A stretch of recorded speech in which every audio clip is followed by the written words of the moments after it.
सबसे पहले तो शुभकामनाओं के लिए आप सबका बहुत बहुत धन्यवाद। सभी के सहयोग से ये संपन्न होता है, अकेला व्यक्ति कुछ नहीं कर सकता।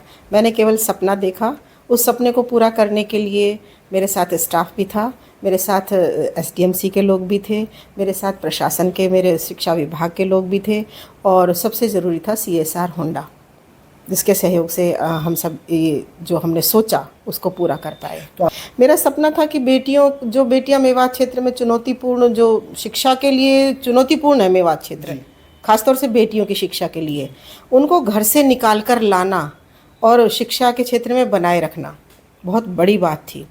उस समय बच्चियों को एक सुरक्षित वातावरण देना।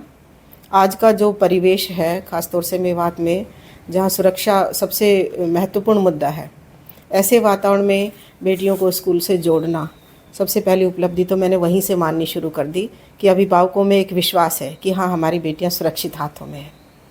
देखिए, टपुकड़ा औद्योगिक क्षेत्रों से घिरा हुआ है, बिल्कुल, है ना। जब आप ठान लेते हैं ना, तो आपको मदद करने वाले बहुत मिल जाएंगे। बस आप एक जुनून के साथ उस सपने को देखें तो सही, है ना। हमें मदद कोई क्यों करेगा, हम उनके जो एक्सपेक्टेशंस हैं उन पे यदि हम खरा उतरेंगे। कोई भी सीएसआर पैसा लगाता है तो वो ये उम्मीद करता है, वो ये चाहता है कि इस पैसे का सदुपयोग हो, तो उसका सदुपयोग ही करना हमने शुरू किया। निस्वार्थ भाव से हम उस काम में जुटे, तो हमें सबका सहयोग भी मिला। शिक्षकों के लिए तो बस एक यही संदेश है कि हमारे सामने क्लास में जो बैठा बच्चा है ना, उसको अपना बच्चा मान के जिस दिन हमने काम करना शुरू कर दिया ना, तो प्रत्येक सरकारी विद्यालय, हमारे इस होंडा के जो विद्यालय था, बेटियों के लिए महल नुमा जो विद्यालय है, वैसा विद्यालय होगा, वैसे बच्चे होंगे, और हर क्षेत्र में हमारी बेटियां आगे रहेंगी। अगर मुझे जहाँ कहीं भी थोड़ी सी भी कमी दिखाई देने लगी, कहीं भी, उसको मैंने एज ए नवाचार ही शुरू किया।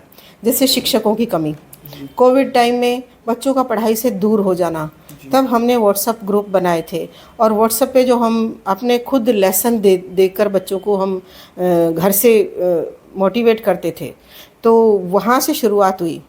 स्टाफ की शॉर्टेज थी, होंडा से फिर सहयोग लिया, स्मार्ट क्लास चाहिए।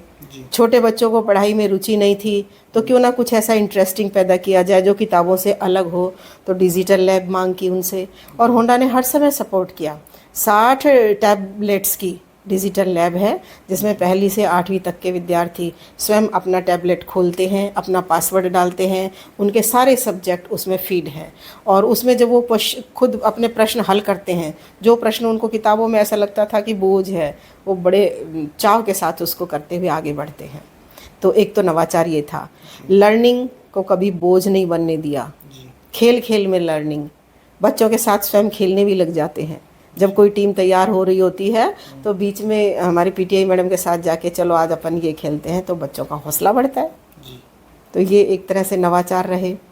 और गार्ड्स की 2 गार्ड शायद किसी भी सरकारी विद्यालय में नहीं होंगे, क्योंकि अभिभावकों को लगना चाहिए कि बच्चे सुरक्षित स्थान पे जा रही हैं, तो एक दिन में और एक रात में 2 गार्ड्स की व्यवस्था रही।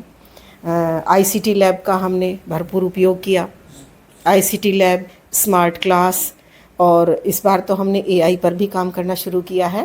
कंप्यूटर साइंस हमारे पास दूसरा ही साल है, तो कंप्यूटर साइंस में जो बच्चे इंटरेस्ट ले रहे हैं उनके लिए आगे एआई पर भी काम करने का हम प्रयास कर रहे हैं। तो जो भी नवाचार हैं, जो भी तकनीक के क्षेत्र में हो चाहे सांस्कृतिक के क्षेत्र में हो, दोनों ही फील्ड पर हम काम कर रहे हैं। हमारी बेटियां सुसंस्कृत हों, सभ्य हों, संस्कारवान हों, साथ ही अंतरिक्ष में पहुंचने का सपना रखती हों। देखिए, बेटियां हैं ना, संस्कारों की पाठशाला होती हैं, और हमारी जो भारतीय संस्कृति है उसको एक पीढ़ी से अगली पीढ़ी तक ले जाने का काम, करने का काम, उनको पोषण देने का काम बेटियां ही करती हैं। बेटियां 2 घरों को सुधारती हैं, तो वो चीज़ें क्या अच्छा है क्या बुरा है वो उन्हें हम बचपन से सिखाते हैं।